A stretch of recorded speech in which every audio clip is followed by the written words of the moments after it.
لا إله إلا الله العظيم الحليم ونشهد أن لا إله إلا الله وحده لا شريك له وأشهد أن محمدا عبده ورسوله سيد الكونين صلى الله عليه وعلى آله وصحبه وأتباعه أجمعين ليلا ونهارا في الطرفين فقد قال الله تعالى في كلامه المجيد وبرهانه التوحيد أعوذ بالله من الشيطان الرجيم بسم الله الرحمن الرحيم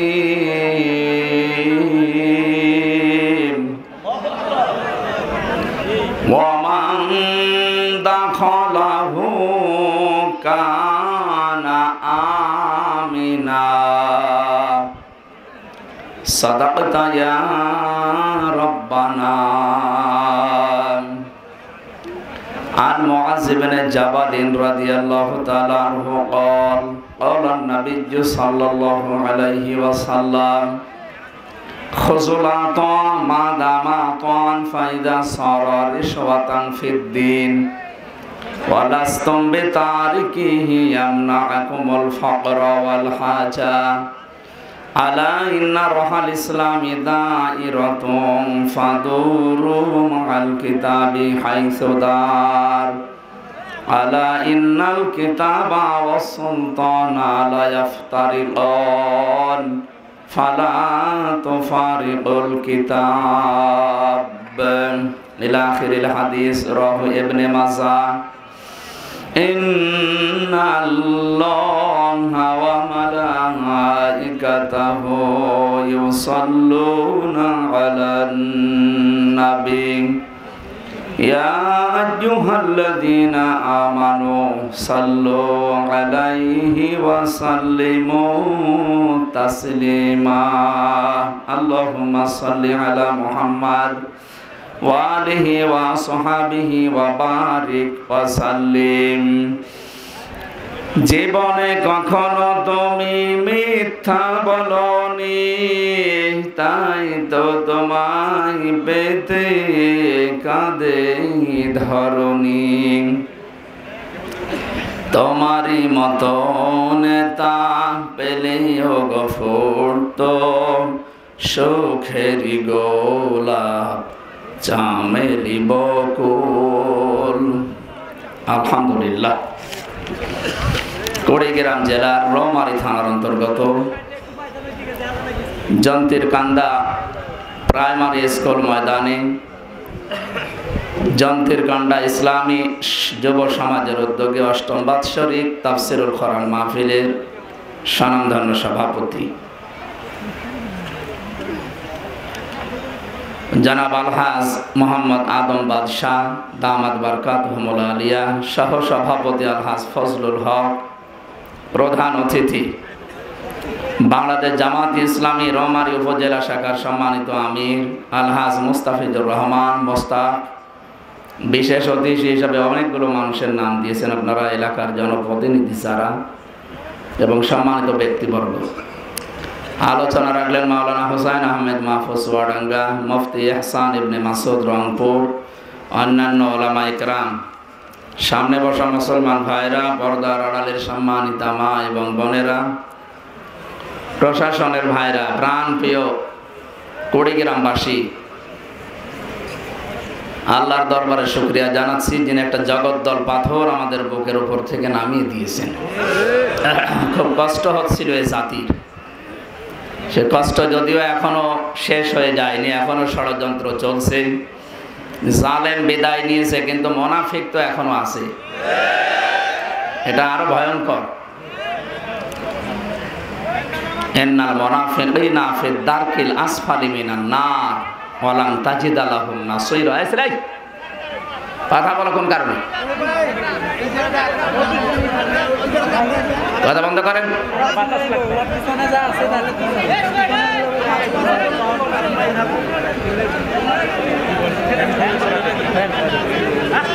যেভাবে আছে এইভাবে থাকা লাগবে। এতক্ষণ কিছু বলেননি কেন? হ্যাঁ, শয়তানকে কাকু কত দিচ্ছে? ডিস্টার্ব করেন মানে? এতক্ষণ এ 1.5-2 ঘন্টা চলছে, কিছু বলেননি, এখন হঠাৎ করে কি সমস্যা? কি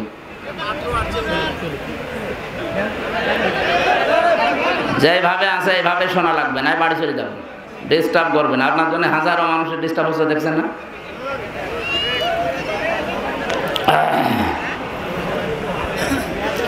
মুনাফিক ছাড়া এদেরকে আল্লাহ জাহান্নামে দেবে, শুধু তা না, আসফাল ইসমে তাফসীর, জাহান্নামের একেবারে নিচে থাকবে। আর মুনাফিক পৃথিবীর সবচেয়ে বেশি তৈরি হয় মুসলমানদের ভেতরে। মুসলমান যেহেতু বাংলাদেশে 96%, তার মানে এই দেশে মুনাফিক থাকার সম্ভাবনা নেই। বলেন আপনি যদি জিজ্ঞাসা করেন আমি ইহুদি দেখবো, কোথায় পাওয়া যাবে? ইসরায়েলে যান, শুধু ইহুদি পাবেন। যদি বলেন বৌদ্ধ দেখবো, মায়ানমারে যান, বৌদ্ধ পাবেন। খ্রিস্টান দেখবো, আমেরিকা যান। যদি হিন্দু দেখতে চান কেউ, ভারতে যান, নেপালে যান, শুধু হিন্দু পাবেন। তো কোনো মানুষ যদি বলে আমি মুনাফিক দেখবো, পরে বাংলাদেশে পাঠানো লাগবে, কারণ এদের যেহেতু মুসলমান বেশি, মুনাফিক থাকার সম্ভাবনাও বেশি। মুনাফিক কারা? ইদা হাদ্দাসা কাযিবা ওয়া ইদা ওয়াদা আখলাফা ওয়া ইদা তুমিনা খান। 4টা আছে, 3টা আমরা জানি অধিকাংশ মানুষ। বিশ্বনবী জানিয়েছেন যারা কথা বললে মিথ্যা কথা বলে। এটাই 15.5 বছরে যারা ছিল, তারা যে কথা বললেই মিথ্যা কথা বলতো, এটা এখন তামাম দুনিয়া জেনে ফেলেছে। যিনি পালিয়ে গেছে উনি এখন বিভিন্ন মোড়লদেরকে এটা জানাচ্ছে যে আমি নির্বাচিত সরকার ছিলাম, আমাকে উৎখাত করা হয়েছে। এরকম দাহা মিথ্যা কথা আপনি একটা হাসি মানুষ বলতে পারবেন? হ্যাঁ, সে যাই করুক, যেটা হাসি তো আল্লাহর ঘর দেখিস। তেমনি এত বড় দাহা মিথ্যা কথা বলেন দুনিয়ার মানুষকে যে আমি নির্বাচিত ছিলাম। 15.5 বছরে নির্বাচন হয়েছে এই দেশে, এ কুকুরও বিশ্বাস করবে?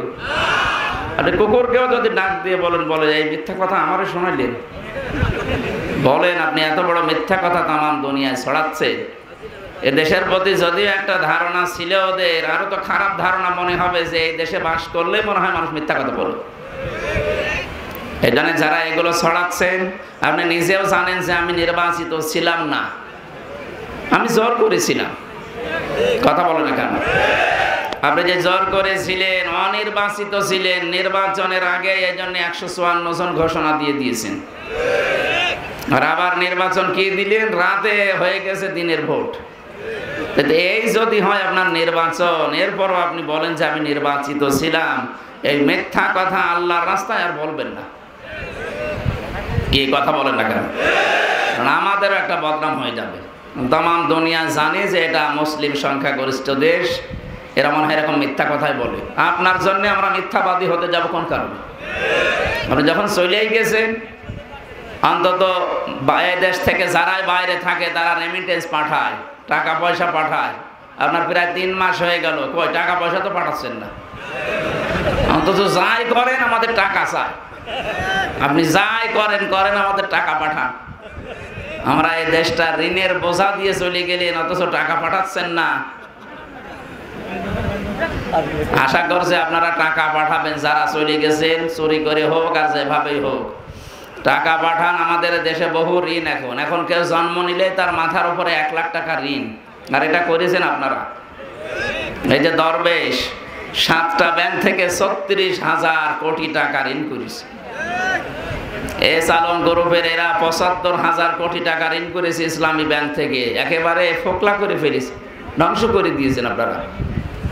সুতরাং আমরা চাই এদেশ থেকে যারাই বাইরে যায়, এরা যেমন রেমিটেন্স যোদ্ধা, আপনারাও বাইরে আছেন, আপনারাও রেমিটেন্স যোদ্ধা। কি করবেন আমরা জানি না, আমাদের টাকা লাগবে। হ্যাঁ, আপনারা চান না এটা? আর মিথ্যা কথাটা ছড়াবেন না। আপনি যেহেতু নির্বাচিত ছিলেন না, সুতরাং এই মিথ্যা কথা মানুষকে বলবেন না। কথা বললেই যারা মিথ্যা কথা বলেন, আপনি বুঝবেন যে আপনার ভেতরে মুনাফিকের জার্ম আছে। কি আছে? জার্ম মানে এই জীবাণু যদি কারো ভেতরে থাকে, ওকে আল্লাহ কিন্তু জাহান্নামে দেবে, একেবারে নিচে দেবে। ওয়ালান তাজিদা লাহুম নাসীরা, ওর জন্য কোনো সাহায্যকারী থাকবে না। মজারের আগে লান আসলে অর্থ হয় কখনোই হবে না। এখানে তাজিদার আগে লান আছে, ওয়ালান তাজিদা লাহুম নাসীরা। আল্লাহ গ্যারান্টি দিচ্ছেন মুনাফিকের কোনো সাহায্যকারী কেউ হচ্ছে না, হবেও না। বলেন নাউজুবিল্লাহ। 2 নম্বরে যারা ওয়াদা দেয় ঠিক রাখে না। বহু ওয়াদা দিয়েছিল যে মদিনার সনদে দেশ চলবে, অথচ দেশ চলেছে মোদির সনদে। চলবে মদিনার সনদে, পাল্টিয়ে দিয়েছে মোদির সনদ। তারপর আপনি কথা দিয়ে কথা রাখলেন না। 3 নম্বরে যারা আমানত পেয়ে খেয়ানত করে, 15.5 বছরে যে খেয়ানত হয়েছে এটা কি ওয়াজ করে বোঝানো লাগবে? এক একজন দেখছেন না কত কোটি কোটি টাকার মালিক। একজনের শুনলাম 630টা বাড়ি। তো ও কতদিন বাঁচবে বলেন তো? এক এক বাড়িতে যদি 1 মাস করেও থাকে, ও তো কবরে চলে যাওয়া লাগবে। আপনি কি করতে এটা করলেন? যা করেছেন এখন আফসোস করে এটা আর উঠে আসবে না, আপনার জীবন শেষ। কারণ এই যে অবৈধ ইনকাম যারা করে, বিশাল সম্পদের পাহাড় তৈরি করে রাখলেন। আপনি কি মনে করছেন দুনিয়াকে? বলেন, এখানে যারা আমরা আছি 100 বছর পরে এই মানুষ একটাও এখানে দাঁড়িয়ে থাকবে? সব কবরের বাসিন্দা হবে, সব। একটা মানুষ এখানে থাকবে না। এখানে আসবে নতুন মানুষ। এই জমিন চাষ হবে ঠিক, এই ভাটার থাকবে ঠিক, কিন্তু নতুন মানুষ এসে এখানে চাষ করবে। কথা বলে না কেন? তার মানে এখানে যত মানুষই এখন আমরা উপস্থিত আছি, 100 বছর পরে একটা মানুষও পাবেন না। আর 200 বছর পরে আপনি যদি এই বাড়িতে নিজে এসে বলেন এটা আমি বানিয়েছিলাম, এ বাড়ির যারা বাসিন্দা ওই সময় থাকবে, আপনাকে বাড়িতে ঢুকতে দেওয়া দূরের কথা, পিটিয়ে বের করে দিবে। কে আপনি? কিসের পরিচয় দেন? অথচ এই বাড়ির জন্য আপনি দুনিয়ার সব কিছু করেছিলেন। বলেন, এই বাড়িটা বানাতে আপনার সব শেষ হয়ে গেল, আপনি আখিরাত ভুলে গেলেন, আল্লাহর আদেশ নিষেধ মানেননি। বাবা শাহজালাল মদের কাছে সব হালাল, এই চিন্তা ভাবনা জীবন চালাতেন। অথচ সেই বাড়িতে মাত্র 200 বছর পরে আপনি এসে আপনার কোনো দাম নেই, নাম নিশানা কিচ্ছু নেই, আপনাকে ঢুকতেও দেবে না। আমি কথা বেশি বললাম? এটাই বাস্তবতা। এই জন্য আমরা যারা ওয়াদা নিয়েছি মানুষের কাছে, আমানত যারা নিয়েছি, এই আমানতগুলো যেন খেয়ানত না করি। আজ উপদেষ্টার দায়িত্বে যারা আছেন, এই দেশের জনগণ, ছাত্র জনতা আপনাদের আমানত দিয়েছি। আপনারা তো আর স্বাধীন করেননি দেশটা, স্বাধীন যারা করেছে তারা আপনাদের কাছে দেশটা আমানত দিয়েছে। আমানতটা পেয়ে আজ আমরা দেখছি অনেকে খেয়ানত করছে। এমন এমন মানুষকে উপদেশ বানানো হচ্ছে যে মানুষগুলো বঙ্গবন্ধুর সৈনিক। আমি নাম ধরেই বলছি, এই যে মোস্তফা সরওয়ার ফারুকী, এই লোকটা সমকামিতা প্রমোট করে। পুরুষে পুরুষে বিয়ে হোক এটা সে চায়। নাউজুবিল্লাহি মিন যালিক। এইরকম একজন মানুষ, আল্লাহর নিষিদ্ধ মানুষ এই লোকটা। কারণ আল্লাহর পুরা সিস্টেম সে পাল্টিয়ে ফেলতে চায়। পুরুষের প্রতি পুরুষের আকর্ষণ এটা আল্লাহ তৈরি করেননি, করেছেন নারীর প্রতি পুরুষের আকর্ষণ। এটা যারা পাল্টিয়ে ফেলতে চায় তারা আল্লাহর দুশমন না? বলেন না কেন? সূরা নিসার তাফসিরে আছে, কোন মহিলা যদি পুরুষের বেশ ধরে, পোশাক আশাক পরে, আল্লাহ নিজে তার উপরে লানত করে। কোন পুরুষ যদি মহিলার বেশ ধরে, তার উপরে আল্লাহ লানত করে। আর আপনি পুরাটা সিস্টেমই পাল্টিয়ে বলছেন আমরা পুরুষে পুরুষে বিয়ে করব। নিজের বউটাকে দিয়ে সারা জীবন বিভিন্ন রকমের উল্টাপাল্টা কাজ করালেন। সেই মানুষকে 96% মুসলমানের দেশে উপদেষ্টার দায়িত্ব দেওয়া হবে, আর আমরা হাঁ করে বসে থাকবো না। অত পাগল এখনো আমরা হইনি। কথা বলেন না কেন? আমরা পাগল, তবে অত পাগল না। এমনি চুপ করেছিলাম এতদিন পর্যন্ত। বাদশাহ সাদ্দাত বিন ইউসুফ, এই লোকটা অত্যাচারী বাদশাহ ছিল। একবার পেয়াদারা এসে বলছে যে বাদশাহ আপনার জন্য তো বাইরে যাওয়া চায় না, খালি মানুষ গালি দেয়।